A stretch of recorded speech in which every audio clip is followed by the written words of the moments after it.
Hello, Welcome hello. back. Simply Extra, Dimes and Wavy. Per usual on this beautiful, springy Sunday afternoon. Episode 5? Episode 5. I think so. I believe so. I will have to fact check that, but I that's where we're at. I will also have to fact check that because I just show up. And then Dimes and Wavy is always going on in my heart. So it's episode infinity for me. Word. Yeah. How are you today? Woo. Today is Sunday. I feel like I had to fight to get here, but we arrived.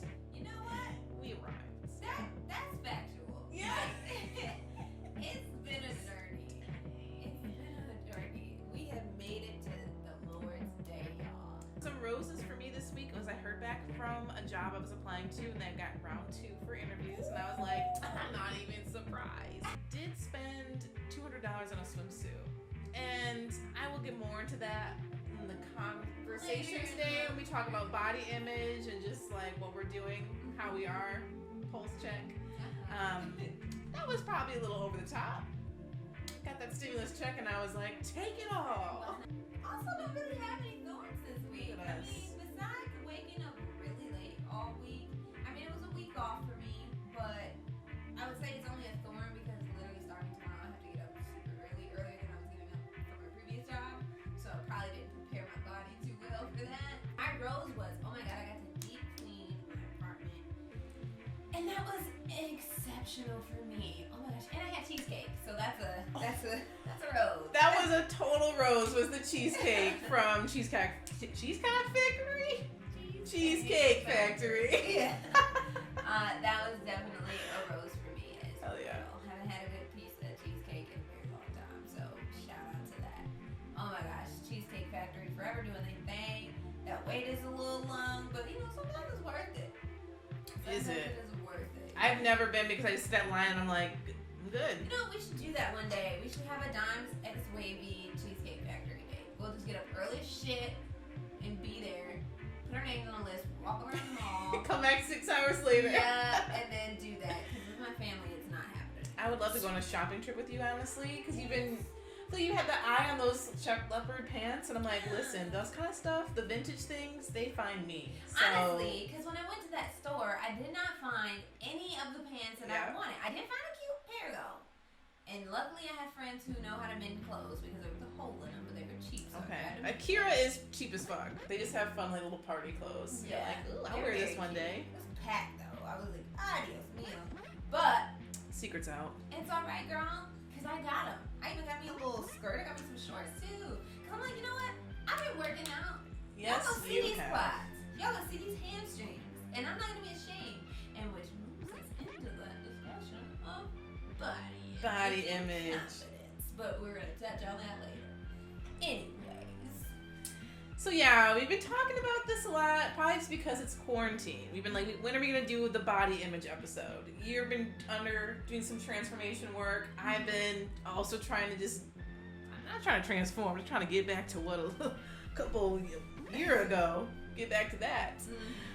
But you know, it's for me, this journey of trying to get fit again all started with negativity. Because I got into a committed relationship that I was really comfortable in, had quarantine, and I was just like, I don't give a fuck, I'm gonna just do whatever I want to do. Working out is too hard. And also was in kind of a my apartment before was just too small, too on top of each other, so I just felt kind of bad doing jumping jacks and like getting active in there. It just seemed wrong. And so yeah, it just set me back. I wasn't taking care of myself, and I think with that is where the negative mentality actually started coming up again. But for you, what was your journey? You've been kind of on this quest to get fit. Did that start at a negative place, or was it, where were you now? Truth be told, this goes back to when I was in high school. I had a specific group of friends, and to this day I remember this vow we made, and we were like, okay, we're gonna go into college. You got 4 years in college. That's 4 years to like come out fit, super fit. Like we're gonna be Los Angeles ready, because that was our goal. Oh my god. Yeah, we're gonna go be Los Angeles ready, right? So I'm like, bet. At the end of college. Yeah. We gave ourselves that four year mark, and I'm like, all right, bet I could do that. Then I got to college and I was like, this is not realistic. No. At all. And, I mean, I kind of worked out a little bit in college, not during freshman year at all. Maybe I did. I ran on, like, in the treadmill in the dorms. Yeah, there's like a little dungeon where you can run maybe like a hamster. Maybe like once a week, and then maybe like twice as a sophomore. My junior year, I didn't get to do shit because that was my worst like busy year. And then senior year, I would go periodically with like my friend to Planet Fitness whenever he would go, but it was literally like every other Friday, so it really wasn't much. But when I graduated college, I was like forever. Actually, no. Like the internship time during junior year, I was like in the gym all the time. I would go straight after work, and that kind of it like pushed me to get into it because I didn't really know what the hell I was doing. Like I was just in there like doing the same shit over and over again. 30 minutes of cardio and maybe doing the leg press, and I was doing it like 50 pounds. So I really wasn't doing shit, but like my body was like, okay, thank you, I guess. Okay, so that you went to the early days of like this is where it all kind of started with. But then like when I graduated and I actually started feeling like seeing my body, I was like, okay, I don't like the weight that I put on because I was always super skinny when I was younger, and I was like, I've always wanted to be bigger, if you will. Like, sure, that's so interesting, and that's because of your environment. That's so interesting. I always wanted to get a little bit more meat on my bones. Yeah. And when that happened to me, like naturally, I was like, oh no, like I'm not gaining the weight in the places that I wanted to or thought it was gonna go. Sure. So let me not. So once I started really doing my research and tapping into things and realizing that I can change my body how I want to based off of like weightlifting and how I eat and stuff, that's when I really kind of like invested into working out in the gym and learning stuff. So like for me, it's more like a mindset change and a physical body goal. Not necessarily to fit societal standards, but to fit my standards of how I want to look, That's actually true. Before I talk a bit about I want to do a forecast of what we're going to talk about today because we actually put out a poll asking our followers, where did you learn to question your body? Where did you start exercising? What part of this exercise really matter to you in connecting with your body? Or like how else do you connect with your body? So we sent out those poll questions and we wanted to do those discussions. But yeah, I think that's just really fascinating of when you can change it in your mind from I'm working out because I need to get skinny to I'm working out because I'm an athlete. Yeah. Like I care about fitness. This is actually a part of my identity. Exactly. Excellent. You identify me as an athlete. I mean, that's actually my mindset. Oh, You are an athlete. The fuck? I see you. Thank you. Yeah, I mean, you think like an athlete. I think anyone that cares about fitness kind of thinks like an athlete. Like you have like your pre-workout routine, your post-workout routine. Like it's this kind of regimented thing that you have to do.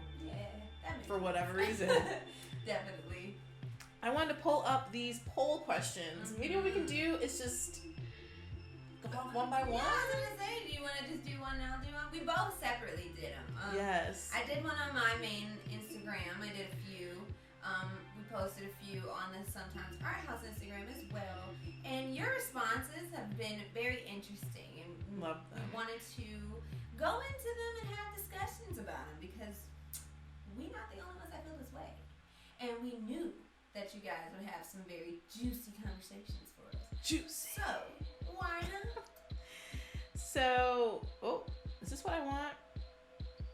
I swear to God. I need to get to my archive.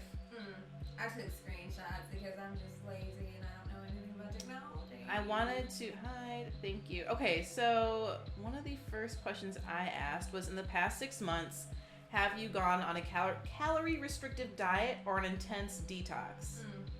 And the response was no for most people. 73% no, 27% yes. But pretty much unanimously on a survey, 65% of people who took the survey said that they have had body insecurity since quarantine.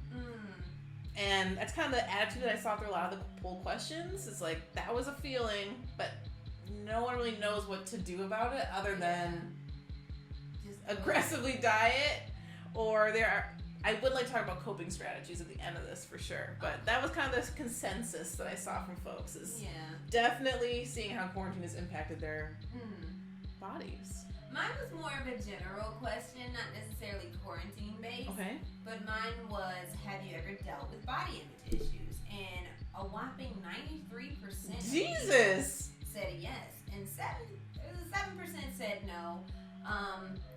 As I was explaining to Wavy earlier, there was a response to someone who said no.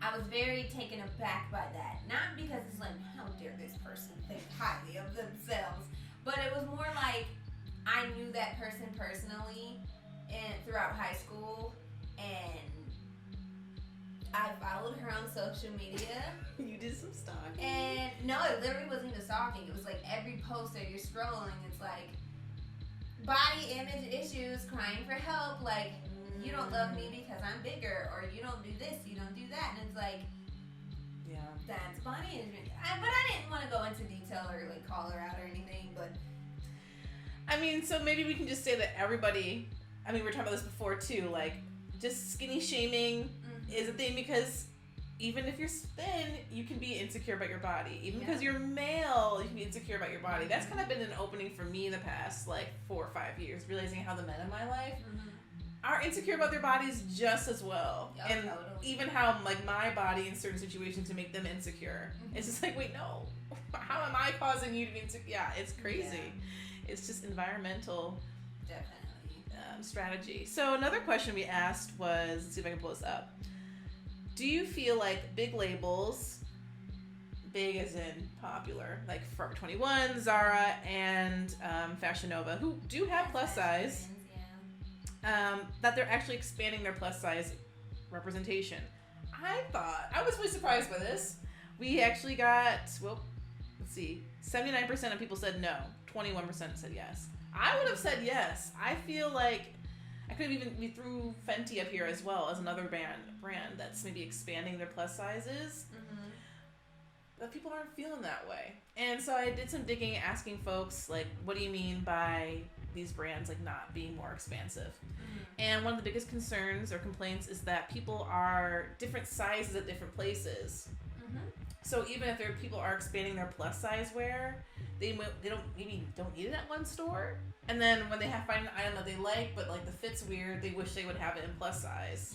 So then you're just at like, well, guess I'm not getting this outfit then, because I fit in a medium for you in certain things, but these pants I want in a double XL or a size 14, which is the average woman's size, by the way.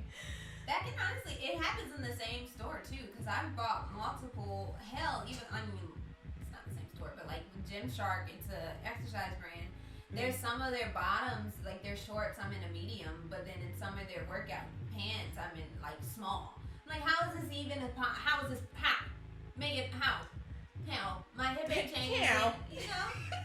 My mom used to work in retail in like the 80s, and she worked in this major department store, and she would say that, and depending on different departments, like if you were in the more ritzy area department section, that like their petites and things were much bigger than the sizes that were marked. So like a 00, you might be too big for you if you go to the fancy section, versus the cheaper closable zeros may be smaller. Like, interesting. So they're doing this on purpose. Absolutely. To appease a certain buyer, perhaps, and make them feel smaller and more petite. Spend more money, if you will. So I guess we're not, I don't know. I still feel like we are progressing, though, in some of our representation. Because for me, it's like, yes, I feel like all clothing items should have plus size. I think it's stupid that you have to design separately. But you mentioned Fenty, even though I fucking hate them. Their advertisements are pretty special. One of my polls was, I put, do you believe that brands only use plus size models that fit a certain aesthetic? Because I don't know if it's because of, the cookies and the different shit that goes on with the invasive technology that we have.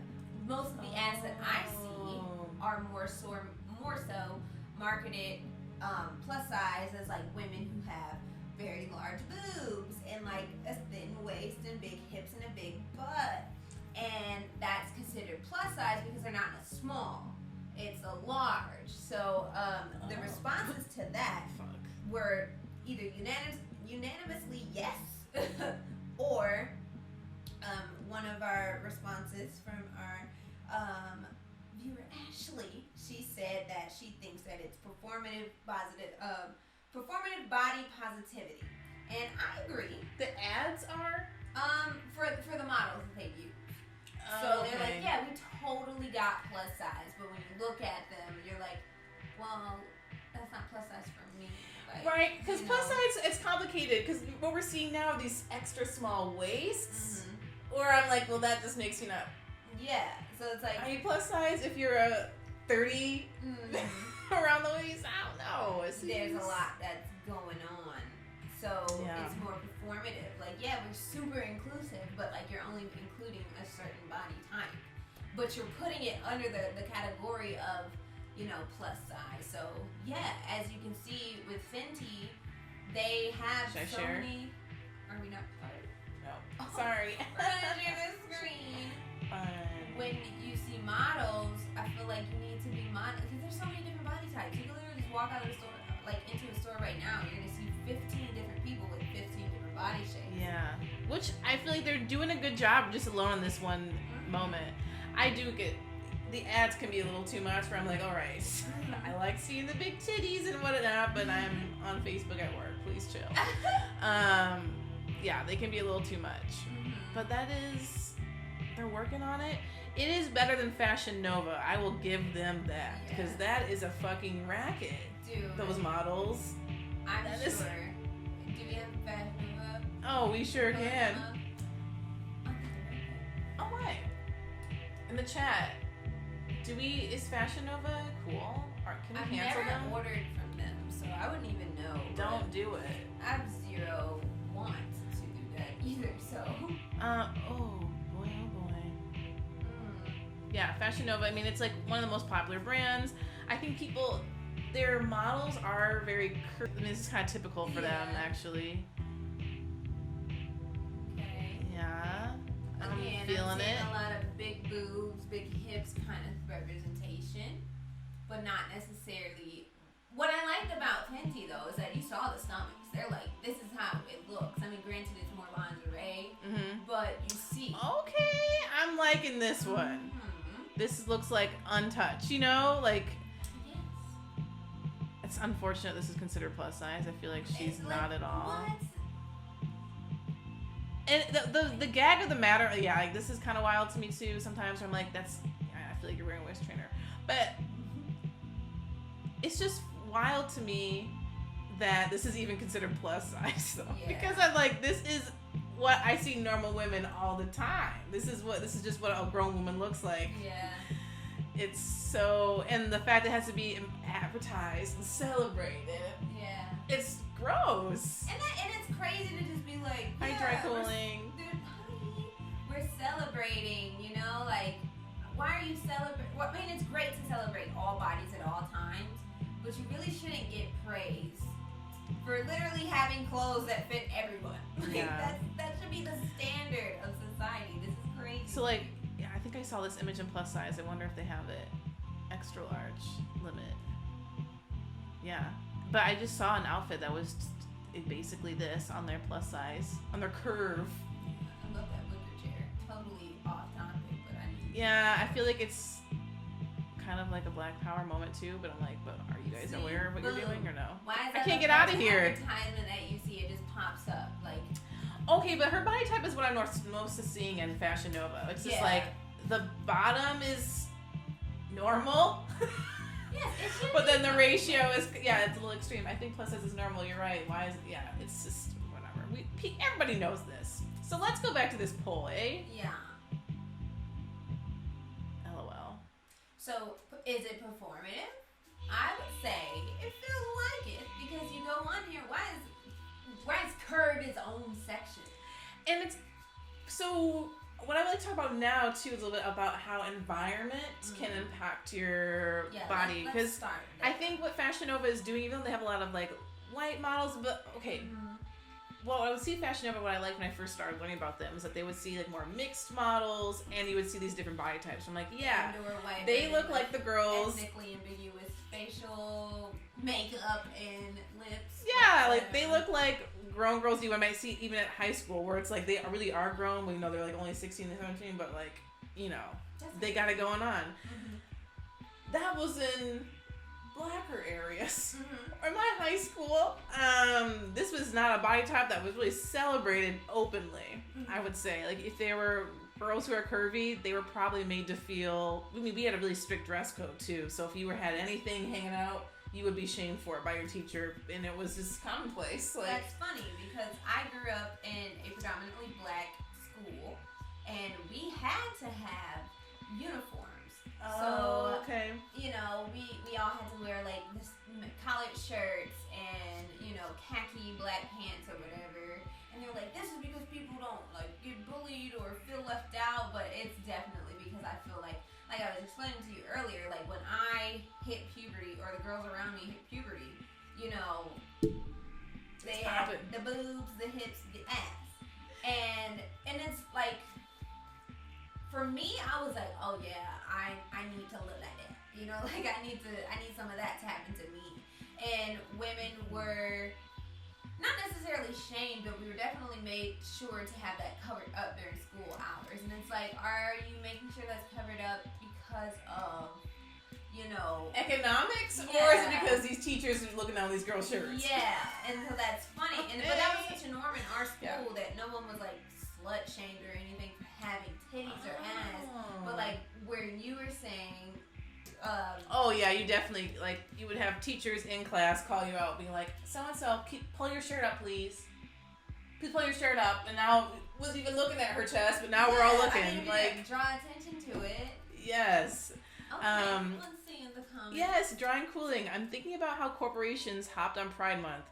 Yeah, it gets worse and worse every year, I feel. Yep. It's bittersweet in a way, but I think it could feel better in a world where more fat folks represented. Yeah, like I just think this is us slowly getting there. First of all, I would like to say that's true. Totally 100%.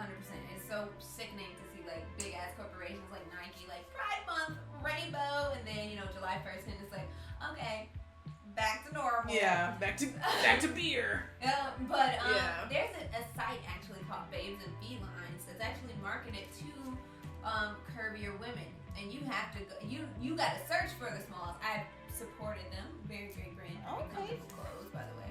Just thought about them because it's so normal to go on a website like Fashion Nova and see all the skinny people first, and you got to go to a section specifically for curvier people. But like, bam, that's the first thing you see, mama.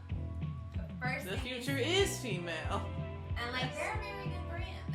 That's her whole thing. And like, they have models of all body types, but their brand was specifically for that. I see. So it's like, this is not just them like, oh, it's Women's Month. Oops. Oh yeah. Like, this is just who they are. 100%, because that's where I kind of lose with the Fenty thing. Where I'm like, do you really give a fuck about all body types? Or is this just a gimmick because we're all on Instagram scrolling, so we're more likely to pick on an ad when we see ourselves. But like, you're still endorsing a certain image. Oh, this is excellent. So you see it. I highly recommend this brand, by the way. Shopbabes.com. Yeah, they changed their name. Actually, I was recommended this by an old coworker whose name is also Ashley. So I hope she's doing great out there. Or maybe it's Ashlyn. Either way, love you, girl. Miss you.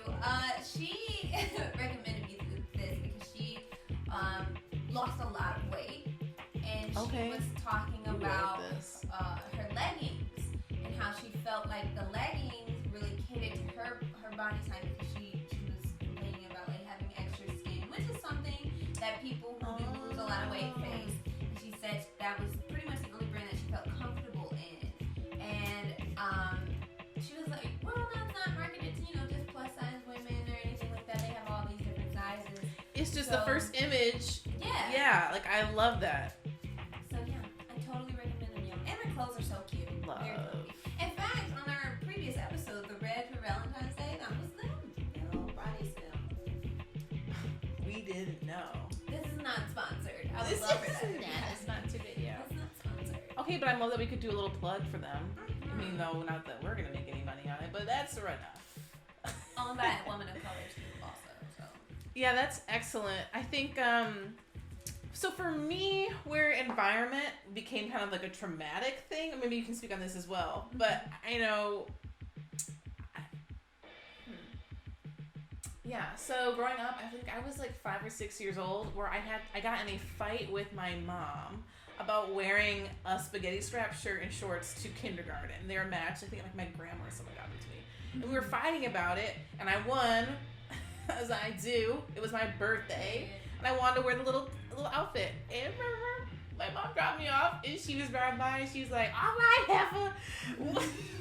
You go to school looking like a little slut. Like, that's what you want to look like. Have a good day. And she drove off, and I was like, damn, my mom's ghetto. But also, I think she felt bad about that later on, and she pointed out an example to me where she saw a woman in our neighborhood who was like, these were like the hot girls in school.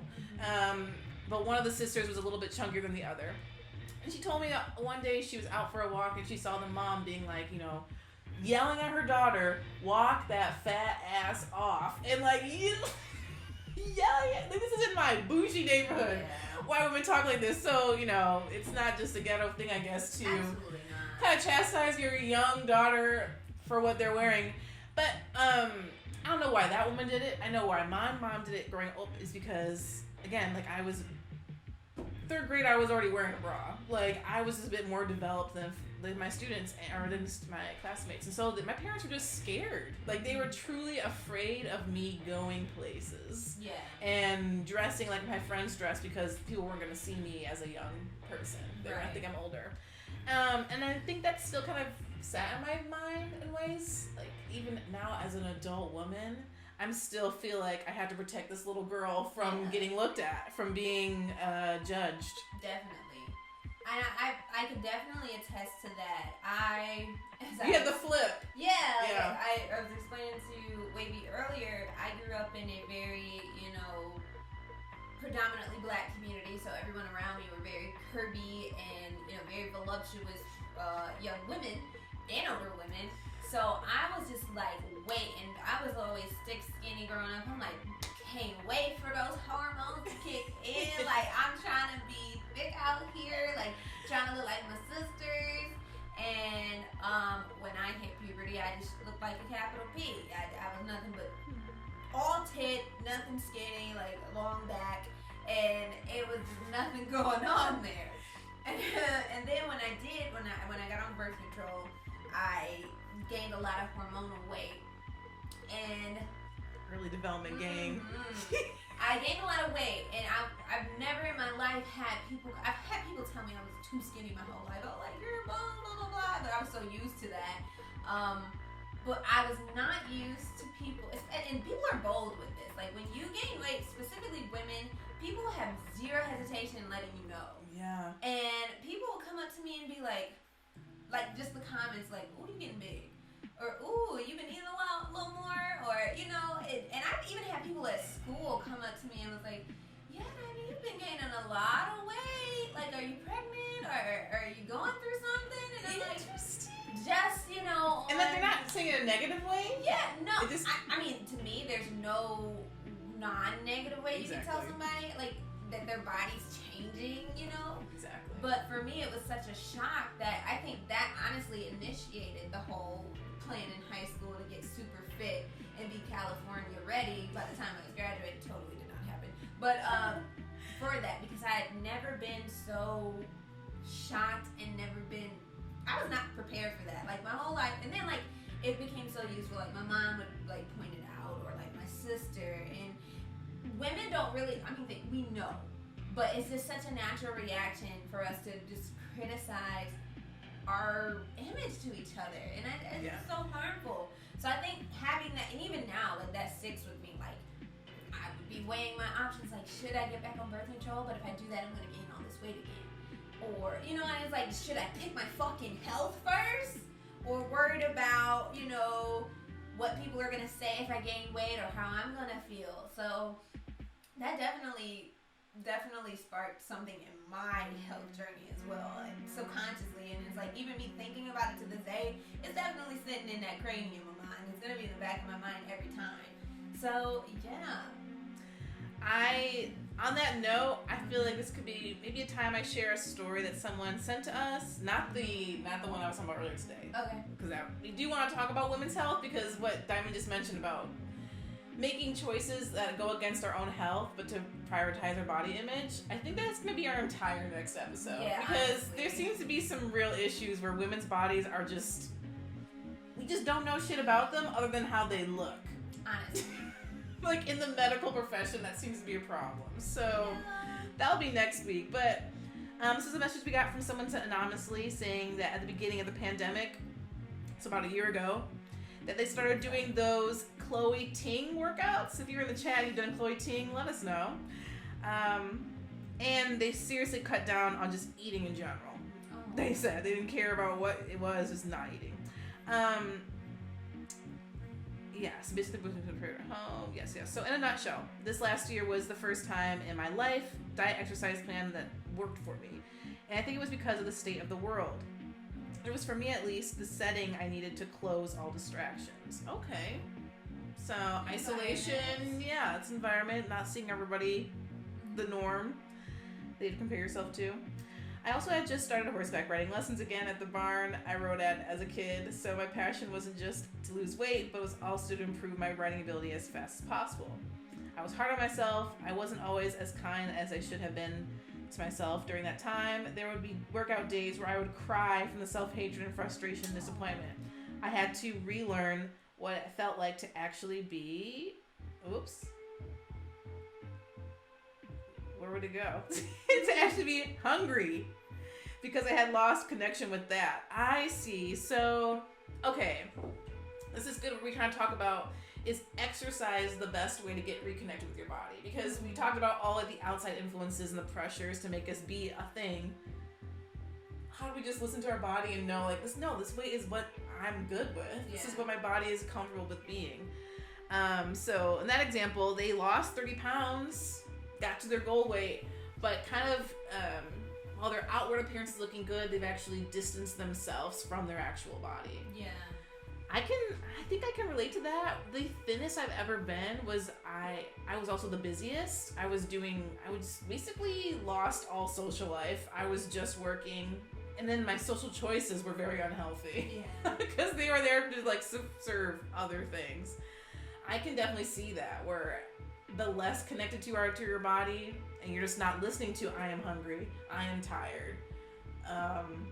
You're gonna see changes. You're gonna see changes, but is a lot of cost. Yeah, and I could definitely relate to that too, especially if I'm having like a depressive episode and I'm just not eating, or I'm just not in the mood to eat, and it's like, yeah, I wake up a little thinner, but is that nutritional? You know, I'm losing my body's breaking down shit because it's like, girl, we hungry, or you know, learning. I love the fact that the person also said they had to relearn how to connect with them and have that good relationship with it as well. Because it's like sometimes people don't see that. And like you were saying, you're so busy, you don't think about like, I need to be eating right now. Or you're hungry and you're getting those hungry headaches and stuff. And you're like, well, I just don't have time for this right now. So I'm just going to throw some water down, you know, do something little, maybe eat a fucking donut or something and just keep going. Keep going, yeah. And that also changes you. So I think relearning and having a good coping mechanism to kind of center yourself again is very key. And do you have any that you would like to share? I know, coping mechanisms. We actually got some, anonymous pal did submit some suggestions. For now, I mean, we can go back to the swimsuit. Maybe I'll save like my actual good tips. I can give it a suggestion. So in the beginning of the stream, I said that a thorn for this week was that I spent $200 on a swimsuit. Yeah, I just cringed saying that out loud. But I did some research. I really wanted to get like a high-waisted woman shapely swimsuit. It was marketed towards me as well. This swimsuit was definitely no different from any other high-waisted swimsuit you could get at Target. I would not say that it was built to like be for like a fuller figured person. So they lied to me and I fell for it. But I remember I was so excited for this swimsuit. I was like, I just can't wait to look at myself in a bikini for the first time ever and not judge myself, because I feel like I had gotten that in my mind. We still it didn't exactly happen as I had hoped. It wasn't like magical, but I think just putting myself in an article of clothing that I thought was really cute, and like I had already fallen in love with it, and just seeing myself in it, I was not going to. I don't know. It was just a kind of conversation with myself where I'm like, I'm not letting this fuck with me. Yeah. I'm gonna wear this outfit. Shooting that negative Nancy out in the back of your head. Do you guys in the chat have any like ways that you cope with it, or how you kind of perk yourself up when it comes to when you're feeling a certain type of way?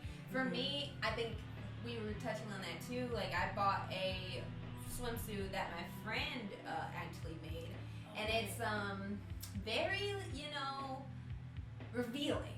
And like we were saying earlier, just because, you know, I wouldn't necessarily, someone looking at my body type wouldn't necessarily be like, okay, Like what could you be insecure of about? Of course you don't have insecurities or anything like that. Am I okay? Someone, because I grew up very tomboy-like, I wasn't really necessarily feminine. I'm really not that feminine now. You know, I've just recently started getting into it. So I put it on in the comfort of my own home, and I'm looking in the mirror like, damn, like, my titties are tittying, my ass is assing, my hips are hipping. You know, like, what are we missing? am I going to be walking on a beach like this? Like, what the Yeah. hell? And people wouldn't necessarily look at me and think twice about it at the beach. They'd probably look at me and be like, wow, you know, she looks great. However, in my mind, I'm like, oh my gosh, in my stomach, is it sticking out to a certain like degree? Does this look proportionate? Like, do people think I look too slutty? You know, I'm going to be thinking about that too. So I think that falls back onto body image, and it can go into another topic or another poll that we had about skinny discrimination. Before we do that, I just want to read one suggestion for an alternative to body dysmorphia that was given to us. I'll also read the chat as well. Thank you. So yeah, in response to our poll on Instagram about body image and coping mechanisms, a friend shared, at some point, maybe by 2014, when they were age 20, I started to let my leg hair grow. The next year I stopped shaving entirely and stopped regularly tweezing or threading my facial hair. I think this body autonomy really helped me to feel more in control of my body. Like I was building a wall up to defend against the haters. I like that. Love that. It's curious about having more choice in my body defiance created more room within myself to take ownership of my body and unite with it as a whole. Love that. Hell yes. You literally can't fight what's naturally there. And I love how they basically said, like, if you're just tuning into it, you're building up that natural defense mechanism. Like, I don't give a fuck what you think because it's mine. It's mine, and like you have this too. Like when it comes to body hair and some of the shame that especially women have, or people who are femme-identifying. I follow this great account on Instagram. Oops, I'm forgetting their name right now. Oh, I'm forgetting their name. This is horrible. This happens a lot. Don't do drugs. But they're genderqueer, also maybe identify as a trans woman, but they have a lot of body hair, and that's part of their image. Is like, I refuse to shave my chest and my legs while I wear this mini skirt and a low crop top. Like, this is just who I am. And people even in the trans community bully this person, being like, no, you can't call yourself a this or that, like you're not doing it right. That's literally hypocritical to the entire movement. Alok Menon, that's his name. Like, how do you tell someone that they're not being themselves correctly? That's not a thing. I mean, I don't know. Yeah. But in the chat, is it Siren or Siren? I'm sorry, W. I was a part of the early development gang. It definitely did a number on how I moved through the world and viewed my body. Definitely, we see a lot of that, and I'm sure a lot of people can attest to that. And the opposite of developing super late and not feeling like they fit in with their peers or their friend groups. And your coping mechanism was, I just looked at body positive imagery or looked back at pictures of myself and I felt the most confident. I love that.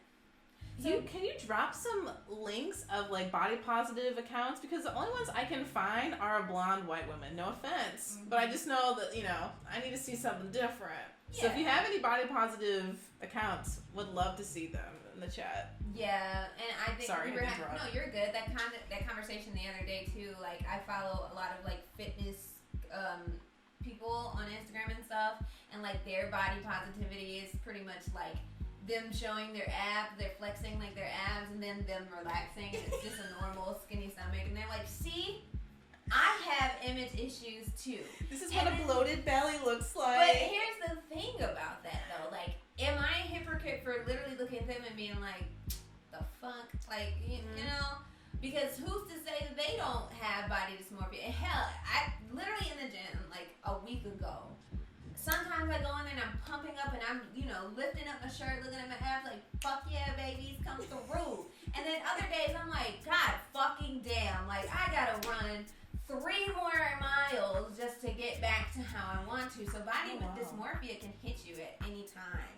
And like, is it right for people to say just because you fit a certain societal standard or body aesthetic, is it right for us to say that you don't have the right to feel or express, you know, your insecurities online because you're gonna be fine when you go out into the real world? Yeah, because in the real world, we just don't give a shit. Like, I mean, of course, we talk about our families and things like that, but like Instagram, social media is so different because like we're looking at it as if like it's this packaged entertainment. But in real life, like, I just don't look at people that hard. I really don't. I don't like staring at people in general, but just like... I do stare at people actually a lot. I do. But it's for other reasons and not looking at their stomachs. Yeah, like, I wouldn't think anything of that, but for the polls, I actually put two. Moving on. Can skinny people face discrimination? And 93% of people actually said yes. Wow. And I had another Twitter poll. That was on Twitter? No, that was on Instagram, but my Twitter was 33% of people said not at all. And I said, is skinny shaming just as harmful as fat shaming? 33% of people said not at all, and 67% of people said absolutely. And I had another response specifically to that question. They said, I feel bad now for saying no, LOL, but I say no in the context of thin privilege. I know folks will say that they were bullied and told to eat more, but society definitely put thin bodies on a pedestal. And that kind of goes back to what we were saying, like, and be like, ew, you know?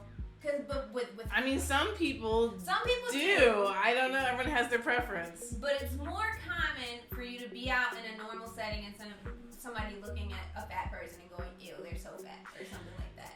That's more common to happen, but I'm not saying that it wouldn't happen to a skinny person, because I've been in situations too where people were like, oh, that girl's skinny, or meat, you need some more meat on your bones. Like, I'm sorry, this is genetically how I am. Like, I don't know what to do about that.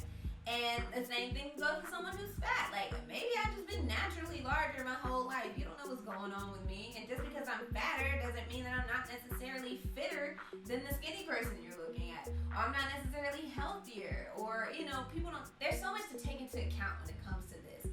And I think that's a conversation we need to be more open to having. Because people don't really want to hear about, you know, insecurities of a skinny person. Yeah, right? And then, I like what Dry Cooling said. I'm thinking about how fat phobia can even affect thin folks. It's just like how oppression works. It really hurts everybody, but I think for a thin person to act like they completely understand the extent of harm from fat phobia would be a lie. Skinny and fat folks can have solidarity. Yes! I mean, I just don't know where I stand on this conversation, because it's kind of like the light skin privilege, where it's like, and yeah, like it's a quick little difficult dance when you start talking about, oh, are you actually describing reverse racism? Right. Where it's like the deep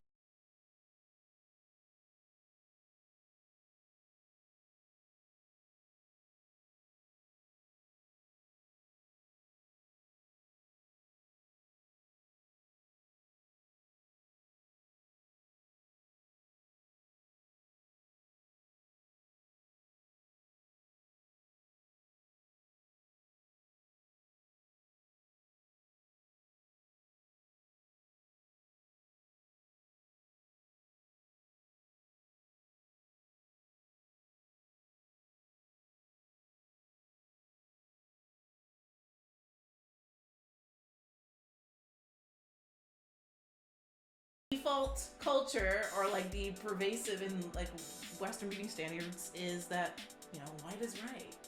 And so are you, when black people are bullying you for being lighter skinned, are you really being discriminated against? Right. Because all you gotta do is just walk out the room, Right. and everyone else thinks that you're, you know, the ideal. So, but for myself, where it comes to the fat and skinny thing, again, I'm in the middle. Like, it really depends on what room or space I'm in that people assign these different labels to me. Exactly. I remember having a friend once who was, even though, again, much smaller than me, but we had, for some reason, unnecessary competition between our bodies. And I remember them saying to me, how come all your friends are fat? It's like, damn, I didn't know. First of all, let me go ask all of them. How come you're I was like, I didn't notice. And also, I think she was trying to, we talked more about it because I had to like investigate. And she was wondering if I did that to make myself feel better in my friend group and that it was like a cocky thing. I'm like, wow, this is really interesting. Like, Yeah. when you just kind of step out, you can do it. I think it's just better just to be ignorant to some of all this labeling and bullshit because, like, people have such a fascinating ways of viewing you and, like, it just, yeah. So by just, like, looking at me and seeing me with my old friends from high school, she had a whole narrative about who I was and, like, my values. It's like, I don't see people the same way as you do. I don't value people the same way as you do. That's your trauma that you're projecting. Yeah. Interesting. But yeah, it starts with oneself. Absolutely. My internalized fat phobia and act in solidarity with fat folks, such as the doctors asking not to see the scale, challenging the BMI, etc. Yeah, and also developing healthy connections with that. So I know a lot of people, personally, I don't get on scales. The way that I'm viewing myself and my body type is that I know exactly what I need to be doing and to continue to just push myself going forward because your body, your weight changes all the time. If you drink a cup of water or a little more something to drink, you're gonna be a little heavier. You know, it truly depends. So I try to step away from the scale because it can cause those kind of like negative connotations in your mind. And this is crazy because I've been watching Degrassi. It's on Amazon Prime, by the way. Shout out to Jaden for letting me know. And I just watched the anorexic episode when Is it Manny? Manny was going to have an agent, and the agent told her that she needs to lose a pound. So Emma was like, eating disorders. It's more. She was like, we're gonna get on there. We're gonna drop the pounds. So the fat phobia relating to what Julian Cooling said in the comments, it kind of develops that the fat phobia of not wanting to be fat or get fat can literally lead to wanting to be so skinny that you're literally putting your health at risk and like you're risking your life. So there's so much that comes with that.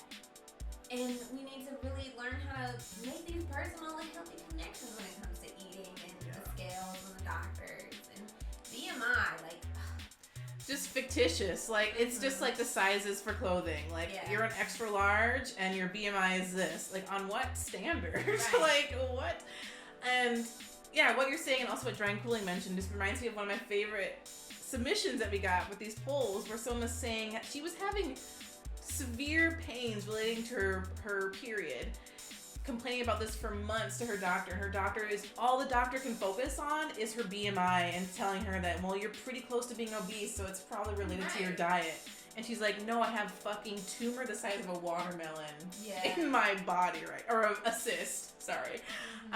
But again, we're gonna say that for next week, but just even in the professional medical world, people are so, like, fat phobia extends. It goes into professional spaces where people should be educated on this stuff. Yeah. It's pervasive because of their own, maybe they want to be a doctor so because they actually are afraid of being obese one day. Like, that's crazy. It clouds people's judgment. There's so many harmful connotations that come to fat phobia and like what we present to other people. Because like what was literally harm, like there was nothing, I'm going to say that for next week. I keep being on it because I just get revved up, but we need to. We could talk about coping mechanisms. Also, I see that we've got some people. We could do some tarot readings. Yeah, I was gonna say that to you. If you guys want some tarot readings, drop your rising, your moon, and your sun signs in the comment below, and we'll do that. But in the comment below, I'm gonna go read a comment box. But I just think overall, I love to see how the narrative changes a little bit from a lot of body positive imagery that we're getting presented.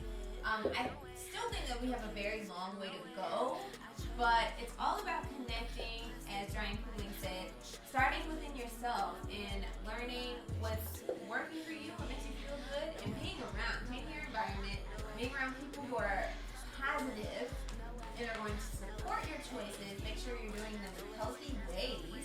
Because there's nothing wrong with being like, you know, I'm going to go on a diet, or you know, I'm going to start working out because you want to be. I'm anti-diet, but yeah. Well, I mean, I like, hear you. Yeah. changing your diet. I'm not going to say like Right. going on a diet, but changing your diet for health reasons, and you just genuinely wanted to be healthy.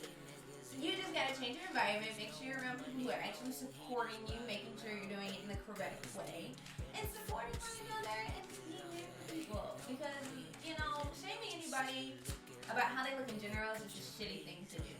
So let's work on not doing that. And also changing how you're looking at other people. We can be negative to ourselves, but also subconsciously we're looking at other people and judging their outfits, judging this, judging that. Like, kind of reflect on your own thinking of other people as well, because I'm sure people are doing it out there and you're not helping them all. I hate to keep throwing my mom under the bus in the stream, but like, we good. It's just like, that's where I learned a lot of my toxic body views.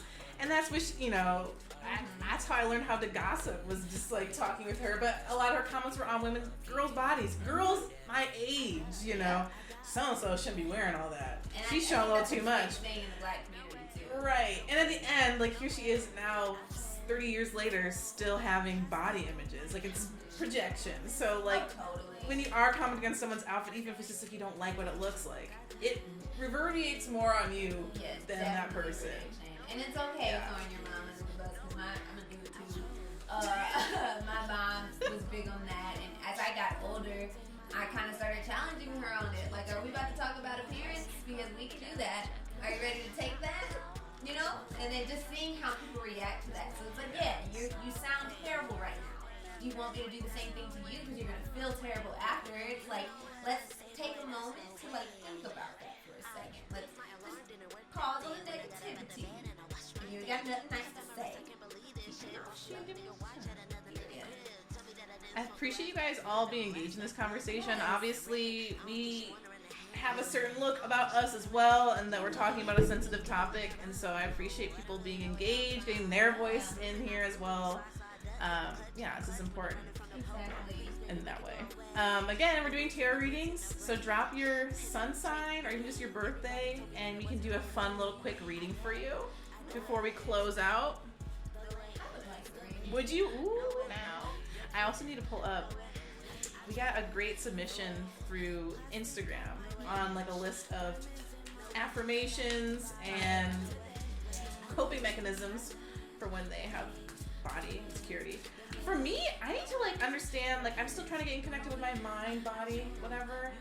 I need to know like what triggers me to even get in that headspace. Like, I obviously know it's Instagram, that's why I get pissed off. And I've kind of stopped following a lot of like models, like even plus size models from American Apparel who I was obsessed with. Like, I'm kind of realizing that they're not as body positive for me as I thought at one point. I love this, Darren. Okay. I appreciate the transparency. Well, thank you. We try. We love to share. Overshare.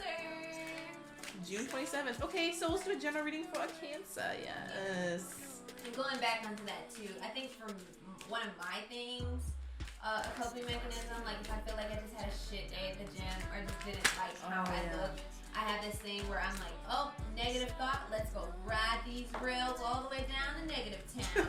But I'll try to stop myself and be like, hey, you went to the gym today. You're doing great. You're on the right track. It's more so keeping steady, continuing that, and not letting one little thing bother me. Because I can be a very negative Nancy at times. I'm not going to hold up and like hold myself up and lie and say that I'm not. But it's easy to be harsh on myself. So it's a small reminder to myself that, hey, just keep going. We all have our bad days. We all have shit things to do, but it'd be more detrimental to myself if I'm just like, fuck it, I'm not gonna go to the gym all week now. But no, you had a bad day, tomorrow's gonna do better.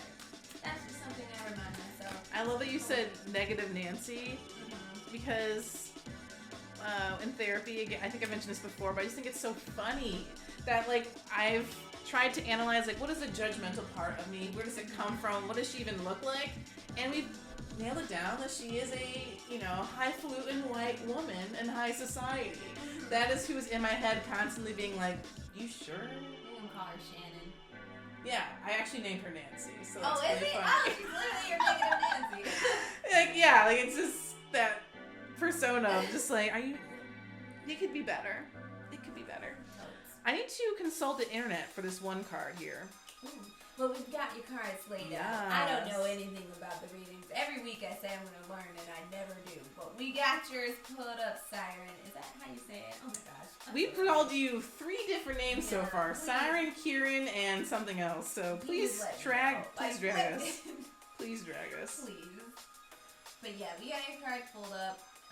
Wavy is the Okay, great. here. I'm the hype man. The tarot hype man. I like that. So your general energy for this reading, our friend, until we learn your name correctly, but I know I follow you on YouTube now because you feel free to drop your handle. They do amazing book reviews. Yes. Anyways.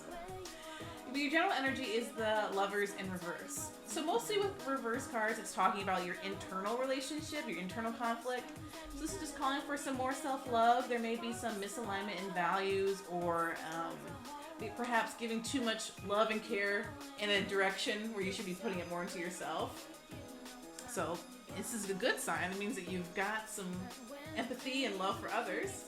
It's just talking about maybe being used in disproportionate. Okay, that's just the general energy. So we're going to keep that while we're reading here. Oops. Well, we'll just do it. It's 10 of Swords. Okay, past High Priestess. Look at you. High Priestess is my favorite card. Kind of want a tattoo about it. Anyway, High Priestess is all about letting what is there flower. The High Priestess isn't worried about today or tomorrow, the pressures of the outside world. They know that they have the skills and they've done the work to kind of curate those skills. It's just a matter of when is my opportunity going to arrive where I can use these things? When am I going to feel like the right moment to shine and share these gifts? This person is really interested in the unknown parts of themselves in the world, so they spend a lot of time being introverted or self-reflective more so, and understanding themselves and how they behave, how they work, how their connection is with the greater world. So I love the High Priestess. A lot strong energy here, but it's a mutable energy, meaning that it's not very active. This is a very slow moving process. This may speak to recently in your past, maybe you've been spending a lot of time alone, doing a lot of self-reflection, as we all have in quarantine, but you've been a master at it. You've been doing a good job and coming to new realizations. So good for you. Way to go. All right, 8 of Cups in reverse. This kind of makes sense because the 8 of Cups upright is all about being kind of on this internal emotional journey. Perhaps it's a chapter that's closed. Perhaps like a relationship ends, not necessarily on bad terms, but it's just on you've leveled up emotionally in life. But it's in reverse, which makes me think that you're at a point now where you're actually looking to reach out. You are actually looking to level up emotionally. You haven't necessarily had an experience yet that's pushed you. And that might be some area of fear that you have around this of what would a relationship look like where my needs are being met fully? What would a relationship look like where my standards aren't very top? So this is like it's a challenge. There's some, as you see, mountains. There's a challenge that you're facing, but it's not necessarily someone presenting this information with you. It's just where you're at emotionally. So you're looking for an emotional challenge or to level up. You're just maybe feeling some fear and hesitation around that. That's at least what maybe this is saying. I'm full of shit, obviously. It's just the cards. It's the cat. So the this is actually a joke card, but it's representing the 10 of Swords. 10 of Swords is kind of a heavy card. It just feels like there's a lot. There's a lot of thoughts and reasons for why you shouldn't move on, or maybe it's also representing an end of a relationship. So maybe you are currently seeing somebody that you're not fully sure if they're giving you the emotional stability and warmth that you're looking for. And so that could maybe be either coming to a close literally, or your thoughts on, your views on the relationship are coming to a close. And you're going to be looking at this in a new way, a new framing that's more about self-care and self-love and balance. Because this Ten of Swords does mean an end to something. There's some kind of cycle in your life that you are working on disrupting. A lot of that's going to be leveling up emotionally and finding people who can get on your emotional level and like expressing your needs. Because you've been doing a lot of thinking on what that is. So something's got to end. Somebody's got to go. That's just usually how it, Yeah, when you spend more time understanding what your wants are, your needs, and just realizing that you don't need all these people in your life to make you feel good, you start cutting those strings off and living a more fulfilled, higher life. So that's what I'm going to say the general message is for you. Go off, Cancer. It's Aries season, so it's the time to start vocalizing your needs. Okay? Wait, this card. Yeah, let those needs be known. Maybe I feel reborn because of that. Yeah. Aries season. You about to run amok, y'all. Give y'all Aries friends birthdays this year. We had quarantine. Oh, you social beings. Okay? So sad. We were sad, okay? I watched Property Brothers on my birthday. Wow, that is a great time at any point, but Read me then. You know. See, the cards, they're just more of like the pushers, but you know what's really happening. So I wish you the best on your self-love journey. Yes. And all types of things. Truly. For tuning in and being, active in the chat. Ooh. Did we just make another bestie? I love that. I feel like I'm making bestie every episode. I love you all equally, so no one's higher than the other. That's cool. I'm glad you can do that. But yeah, we are making connection. And again, if you want to drop your YouTube or any of the things in this chat, link it. Do it. Do so. It's yours.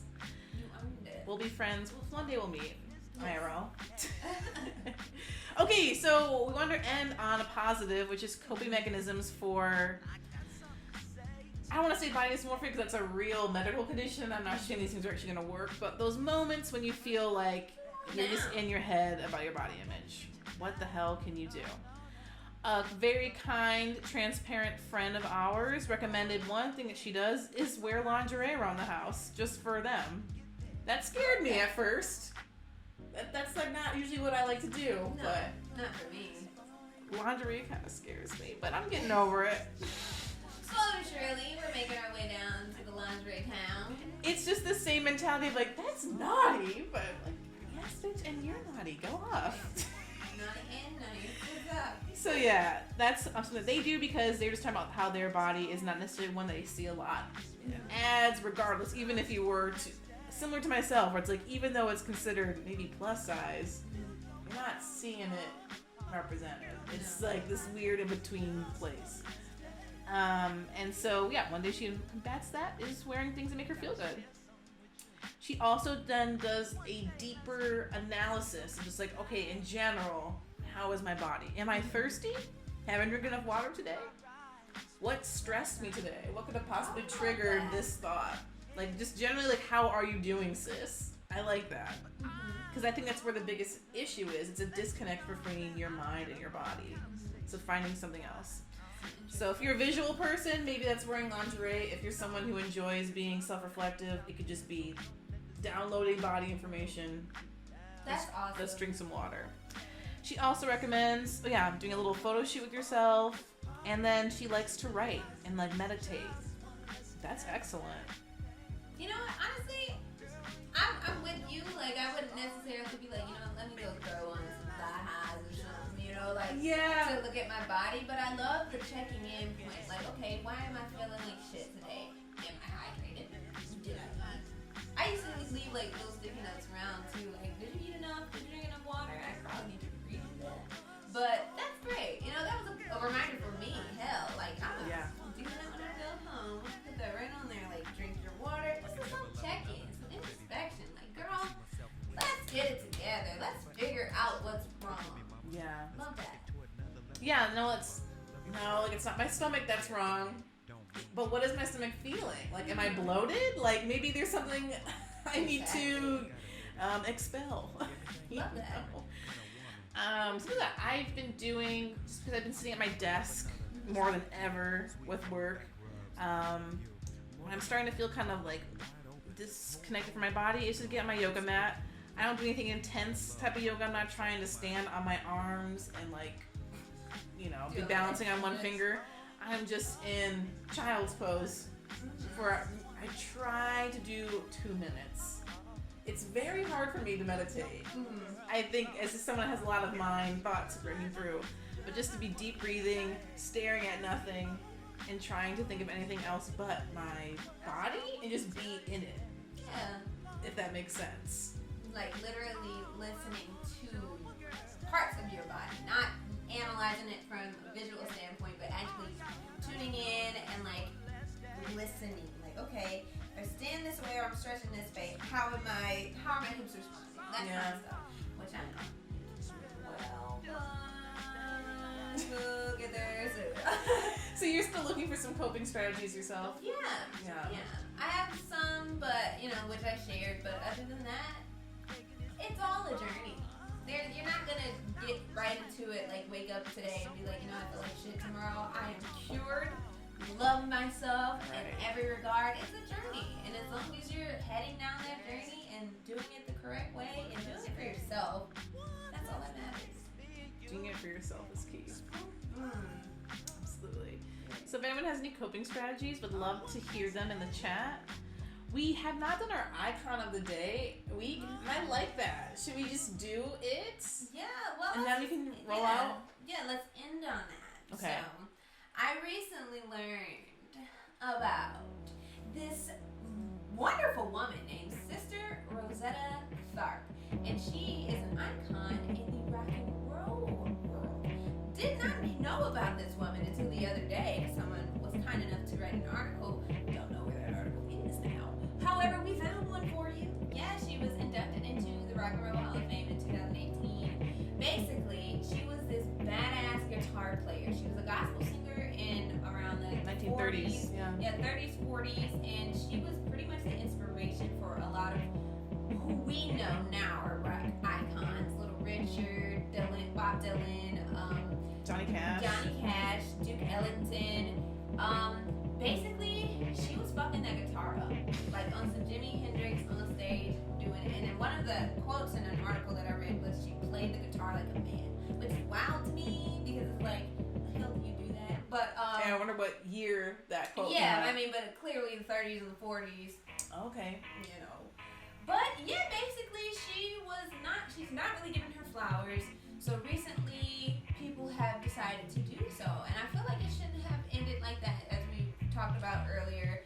For these people that are considered very highly in society for when it comes to music and rock, like Bob Dylan and stuff, it shouldn't have happened like that. She should have been constantly brought up, especially if she was one of their inspirations. We later learned in the article that when she died, her grave was actually unmarked for 3 decades. So she was like this great performer, gospel singer, and then when she died, it was just like, oh, bye, But it wasn't until 2018 that she was given her flowers. So yeah. Yeah, and the story with Little Richard is that she was performing, like she was already in clubs doing this on this cotton club circuit. And she invited a teenager on stage who grew to be Little Richard. Mm-hmm. And it really does astound me how artists even do this, where we're supposed to be collaborative and community oriented and anti-capitalist, that we can be, like, you can make it as an artist and then just pack your bags and never look back. Yeah. Or it's like that never happens to anyone, where you just rise up to fame. Like, you're always climbing on people's shoulders. Definitely. It's so sad that people are able to go through their whole career and just name drop someone but not actually check them and be like, hey, where is she? Oh yeah, she's been dead for 20 years. I don't know where she is actually, but how do you know? She helped me get here. It makes me sad, but I'm glad that people are using her name now, speaking on it. I mean, it's no surprise. Also, this was like the 30s and 40s, and she was a black woman, so shocker there, but Yeah, they didn't feel like they needed to give her a shout out, I guess. yeah. All right, Bob Dylan, we'll take notes on that one. Exactly. We'll remember. But yes. If you'd like to read, there was a biography about her published in 2007 called Shout Sister Shout. Yes. I'm interested in checking that out. Me as well, because you learn pretty much every damn week at this point. Like there was a black person or a woman of color, some person of color behind. This picture is a lot more popular. I've definitely seen this before. Yeah, behind a lot of the stuff that we consume and, consume as entertainment. And I feel like I like people teaching us about these people, because if you don't give them their flowers, then they're not going to get them. You're not going to hear about them until, unfortunately, she died in 1973. And I just learned about her pretty much, 2-3 days ago? Yeah. Sad. We need to do better as a society. But we see you, Miss Tharp, Rosetta? and we will praise you, Miss Tharp. And I'm gonna look up her music, to be honest, because Have the way to. she holding that guitar, I just know she was blowing. I just know she was. I love how cute her outfit is. Like, yeah, the church girl energy is still present.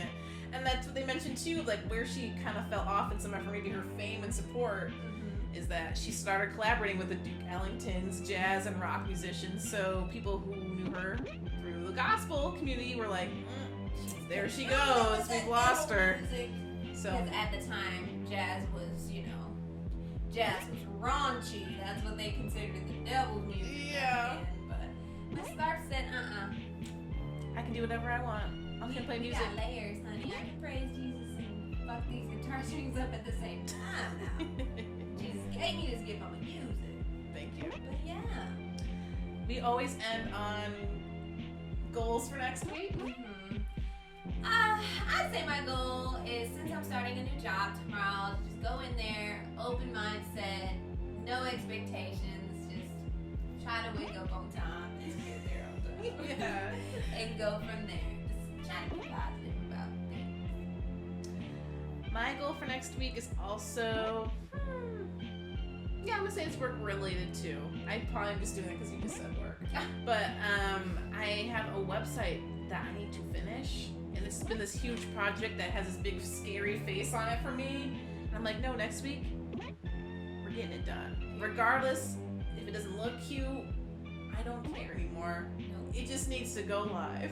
And that's what's that on that. So yeah, conquering some fear and that angry white woman inside of me telling me I can't do it. I'm gonna show you, Nancy. We shut Nancy It's down, up, sideways, all of that. But on that note, I had a lot of fun today, guys. too. I love this. This is cute. I love that. Thank you so much for tuning in the chat and interacting. We love you all. You guys make the show. You make us. You make our day. We love that, and we hope you all have a great week too. And we shall see you next week. Next week. Another episode of Simply Extra.